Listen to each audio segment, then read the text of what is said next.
அண்ணா hello அண்ணா பழைய பழையபாளையம் அண்ணா.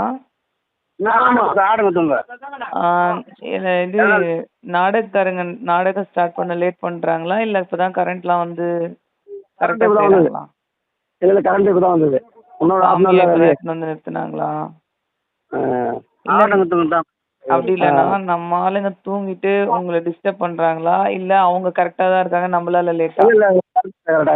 எனக்கு இன்னும் ஆரம்பிக்கலன்னு ரசிகர்கள் ஃபோன் பண்ணாங்க.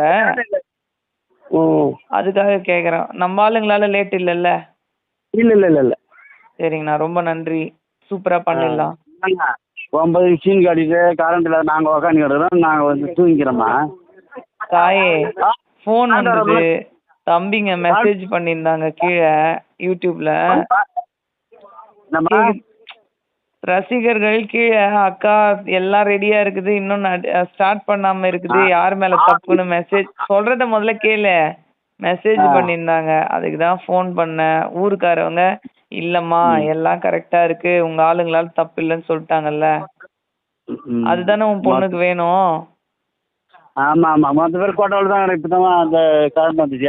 இருந்தாலும் நீங்க தப்பு பண்றீங்களா இல்ல ஊர்க்காரால தப்பு நடக்குதான்னு தெரிஞ்சுக்க வேண்டியது என் கடமை. மணி 11:15 ஆகுதா? நம்ம கம்பெனியால லேட்டுன்னு யாரும் சொல்லிடக்கூடாதுல்ல. கேக்குறது தப்பா உனக்கு? பொண்ணு நேத்திக்கு தூங்காம போன் பண்றேன்னு நினைச்சு சந்தோஷப்படு. இல்ல ஊர்க்காரவங்க அங்க நடக்கிற சூழ்நிலையால நீங்க லேட் பண்றீங்களா? நாடகம் பாக்குற தம்பிங்களுக்கு அது தெரிய மாட்டேங்குது. எதனால இவங்க லேட் பண்றாங்கன்னு புரிய மாட்டேங்குது. அவங்க ஃபீல் பண்றாங்களா? அதனால என்னதான் நடக்குதுன்னு தெரிஞ்சுக்கலாம்னு ஃபோன் பண்ணேன். நீ அதுல கமெண்ட்ல போடு. 12 மணி கரண்ட். நான் கமெண்ட் இல்ல, அந்த தம்பிக்கு ரெக்கார்டே அனுப்புறேன். சரியா? பாய்.